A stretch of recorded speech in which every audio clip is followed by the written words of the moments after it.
So this is basically a more detailed technology stack of Analytics Zoo. I mean, it is built on top of the low-level libraries and frameworks, and it runs on a single laptop, as well as your cluster environment, whether it's Kubernetes, Hadoop cluster, or even cloud. And inside Analytics Zoo, there are 3 layers. At the bottom layer, we provide the end-to-end pipeline to scale those AI models to your big data environment. For instance, distributed TensorFlow or PyTorch on Spark, RayOnSpark, and so on. On top of that, we're providing those high-level ML workflow support, including AutoML and distributed model serving and so on. So to automate a lot of the process when people try to build their end-to-end pipeline. And at the top layer, we actually provide a set of built-in models for different use cases. On the other hand, people can use any standard TensorFlow or PyTorch model, that is available, say, in the open source community. You can just use it and directly run those models on the underlying pipeline or workflow. So next, I will dive deep on several features inside Analytics Zoo so that you can have a better idea what you can do with Analytics Zoo and what are the capabilities it provides. So let's first look at distributed TensorFlow and PyTorch on Spark. This is actually a key technology, is a kind of a foundation a lot of our users are building their application on top of it. So what do we mean by distributed TensorFlow or PyTorch on Spark? This actually shows a very simple code example to demonstrate that. Essentially, we allow the user to directly write their TensorFlow or PyTorch code in line with their Spark code. So you start with data processing, right? You use Spark or PySpark to do data processing. You can use RDD or data frame to process your data, whether it's in a Hive data warehouse or in Parquet files. We have people running it in Elasticsearch and so on. You basically using Spark data processing to process your data in a distributed fashion. And then next, you can build a model. In this case, we show a TensorFlow slim example. Essentially, you can write any standard TensorFlow code or PyTorch code inside your program to build a model. And the Analytics Zoo provides API allows you to directly in this case, take your RDD, which is a in-memory distributed data set, partition across the cluster, and then take your TensorFlow model, and it will, under the hood, it will transparently replicate the model across your cluster and feed those in-memory RDD data set into that model and perform the data parallel training. So the parameter synchronization and everything will be automatically handled by Analytics Zoo using Spark. So as you can see here, first of all, you can directly connect all your data processing Spark RDD or Spark data frame with your TensorFlow PyTorch model without any conversion or transformation, exporting the data, and so on. Everything is in memory, partition across the cluster. And then secondly, you can just take your single node version of your model, of your TensorFlow code, or PyTorch code, and everything, all the distributed training as well as inference are transparently handled by Analytics Zoo. Actually, SK Telecom, which is the largest telecom company in South Korea, is actually using this capability in their end-to-end pipeline. Essentially, what they are doing is they connect all those network quality KPIs from their 5G cells, 4G, their base stations, and they have a huge amount of data. They store those data into their big data system, which in this case is based on Redis and LockerDB. And then they use Spark to do the data processing in Spark SQL, Spark data frame to process the data. They start with a conventional approach, right? After I process the data using Spark, I will export those data into CSV files. I then ship the files to a GPU cluster, and using Pandas Dask to load the data and perform AI, actually both inference and training. And then there are actually a lot of overhead in moving the data. And probably more importantly, so you need to do run this whole process every few minutes to either update the model or apply inference to their new data. So this CPU plus NVIDIA GPU, two separate workflows, two separate clusters, actually introducing a lot of overhead in both in terms of performance as well as development efficiency. So they end up switch to Analytics Zouwu. In this case, as I just demonstrated, we can use distributed TensorFlow on Spark. You can directly process the data in Spark data frame, and then you can take your TensorFlow model, and the analytics allows you to directly running those processing and the AI training and the inference on the same Spark cluster. Everything is in memory and seamlessly scale out across the cluster, and they see a lot of speed up in both inference and the training for the entire pipeline. So I will talk more of this use case, including what problem they try to solve and so on later. But this gives you a high-level idea of how people actually running distributed TensorFlow on Spark in real world. So quick question on this, Jason. So if I'm reading this correctly, it looks like SK Telecom started with a combination of CPU, GPU, and then shifted to focus more on CPU only. Am I reading that right? Yes, I mean, as I mentioned, the conventional approach, right? You have two separate clusters, and you just shift the data between those clusters. That's actually most people are doing today, which we see they actually have a lot of challenges. That's why they migrate kind of to using analytics to run the unified architecture on their Spark cluster. Yes. Thank you. Yeah. So next, let's look at another support we provide, RayOnSpark. So you may be familiar with Ray. Right? It's an open source system. It's a distributed framework built for emerging AI applications such as reinforcement learning, high-performance research, and so on. It's open sourced by UC Berkeley, Rice Lab, and it's actually built for a lot of those advanced AI usages. In Analytics Zouwu, we provide a RayOnSpark support, which allows users to directly run Ray program on your big data cluster. In that case, we're using Spark to actually provision. I mean, essentially, when we launch a Spark program, and in that program, we are provisioning your Ray cluster alongside with your Spark cluster. So logically, there are two separate clusters, but they are physically running on the same physical nodes. So it can allow users to directly run Ray programs on your big data cluster. And we also provide support that allows users to process the data in Spark and then directly feed their Spark data into their Ray cluster for in-memory processing. So this page shows one example, right? How you actually could use that. I mean, again, you can directly write your Ray code inside your Spark code. So you do a bunch of initializing Ray context, and then you can just write standard Ray code in a Spark program, and it runs on your existing big data cluster, and we can actually connect the data between your Spark cluster and the Ray cluster. They are two logically separate clusters, but they are physically co-located. As one example, Burger King actually has used the Ray on Spark to build their entire end-to-end training pipeline when they try to do food recommendation. So essentially, if you think about the entire end-to-end training pipeline, right, you have a lot of those transaction data, history transaction data. You need to ingest those data, perform those feature engineering, and then run training and then inference for evaluation and so on your end-to-end pipeline. So instead of doing two clusters, I mean, as I mentioned, a lot of people, what are people doing is you have two separate clusters and then you move the data around. We're using Ray on Spark in Analytics Zouwu to allow Burger King to build the entire end-to-end pipeline in a unified young cluster.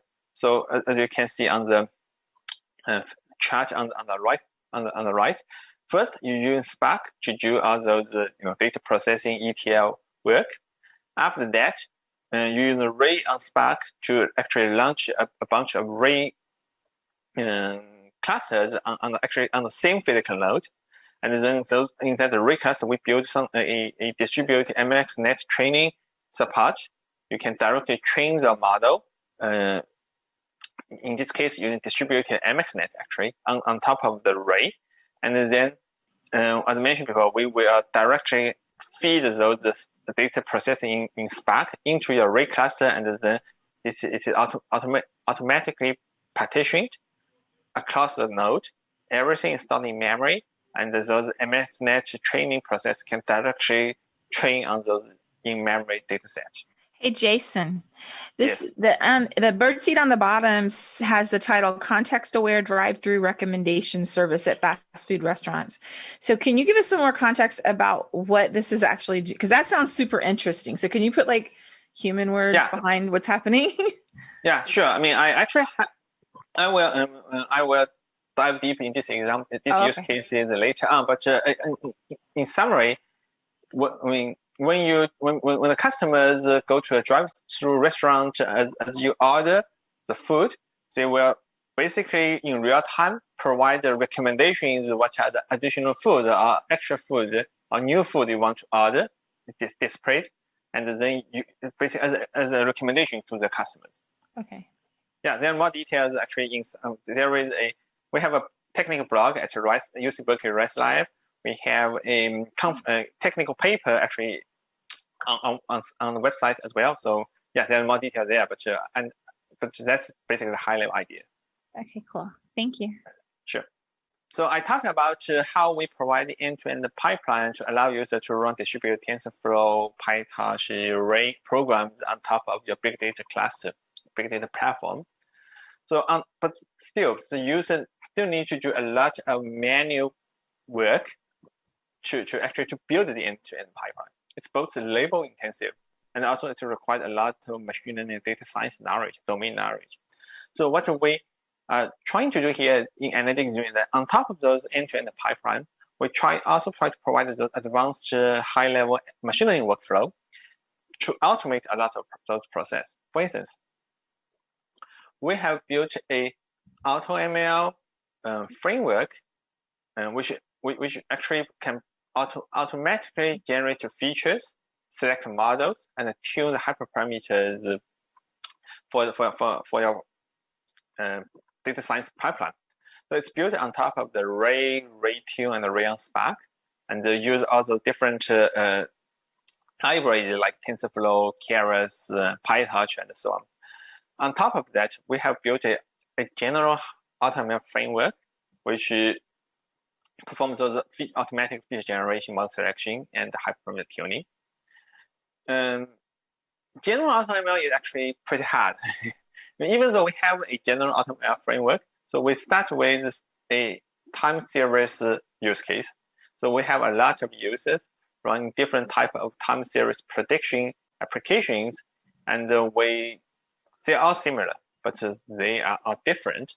So what we end up doing here is that instead of having have data scientists manually tune their time series analysis pipeline, we provide an AutoML support. As you can see in the code example here, you just give us the raw time series data, which is essentially a data frame with a time step column, as well as a bunch of values and features. And then you provide this raw data to this toolkit. It will then automatically search across the search space using a bunch of algorithms from simple random sampling to Bayesian optimization and so on to search the best configurations and return the result to the user. So Jason, so this solution is actually, I'll call it selecting the model parameters, number of networks, number of nodes per layer, types of layers, that sort of stuff. That's the hyperparameter search that's going on here? Actually, there is several search spaces we're searching through. Actually, probably I can show this page. First of all, there is a feature transform side. So there is giving as I mentioned, what the user input is essentially a raw time series data. Right? You have time step and the values for each time step. And then when to build a good time series analysis model, you actually need to do a bunch of feature engineering. Maybe I need to transform the hour to daytime and nighttime. Maybe I need to transform the date to maybe weekday and weekend and so on. So those are our domain-specific knowledges we build into this toolkit, so it can automatically generate those features, and then it can search through which are the right features we should use. And then there is we also provide from simple LSTM to very complex MTNet or deep grow, and what are the right model you should use. And of course, inside the model, as I mentioned, there is also the number of layers, those hidden size, also hyperparameters you need to tune. And finally, when you train the model, there are different batch size, linear rate, and everything. So all those hyperparameters you need to tune. So those are what we are search through the search. So we model those as a hyperparameter search problem, but they are actually it deals with also different dimensions of the model features and the parameters. And we use hyperparameter search algorithm to search through this space. Very interesting. Thanks. Yeah, and when we search it, we actually run it across a large cluster. So each configuration is a trial, right? So we essentially distribute the trial across a cluster, and it can be run in parallel using Ray and RayOnSpark. So if you're interested, there is actually a talk at Usenix AutoML. We actually have more details on the technical details. So as one example, actually this AutoML capability, AutoML for time series functionalities actually has been included into the Tencent Cloud's machine learning service. So inside Tencent Cloud, they have a Taiwan machine learning service. You can go there and you can provision your analytics Zoo kind of a notebook.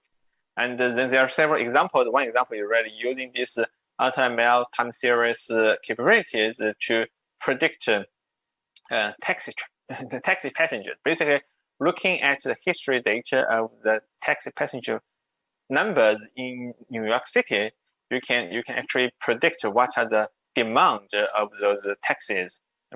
In future, that's basically shows one example of how you can use this AutoML for time series to do the prediction for various use cases. So based on those capabilities, some time series models, AutoML support, and so on, we actually have just built a new open source framework on top of analytics Zoo, as a part of analytics Zoo, we call it Zouwu, which is essentially a application framework for building the end-to-end time series analysis. So it has a bunch of built-in models for time series. As I mentioned before, you have those MTNet, sequence to sequence, deep grow, and also a lot of traditional time series statistical models. And we provide the AutoTS support, which allows the user to directly to run those AutoML for the end-to-end time series analysis pipeline. So in conclusion, we have built Analytics Zoo, which is an open source software platform for big data AI. It provides the end-to-end big data and the AI pipeline. As I mentioned, we will distribute TensorFlow, PyTorch, Ray, OpenVINO, etc. on Spark, and as well as advanced AI workflows like AutoML, time series analysis, and so on. So it's an open source project. You can look at its GitHub repo, as well as we have a bunch of use cases. I will talk later, but there is a list of different use cases how people are using it in real world. And also, if I'm interested into more technical details, we have several technical paper tutorials at the previous CVPR, SOCC, and AAAI. You can take a look as well. So, does Analytics Zoo tell you which version of Keras or TensorFlow to use, or do you have bring your own, so to speak? Analytics Zoo, yes, it is actually tested on some specific TensorFlow and PyTorch versions. So we support both TensorFlow 1 and TensorFlow 2, as well as the latest PyTorch. Right. How about Spark? Are you supporting Spark 3.0 with Rapids? Actually, we are currently releasing support of Spark 3.0 as we are speaking. Yeah, Okay. it will be available in the next release pretty soon. And with support for Rapids? No, it does not support Rapids. Okay. Thank you. Yeah, sure.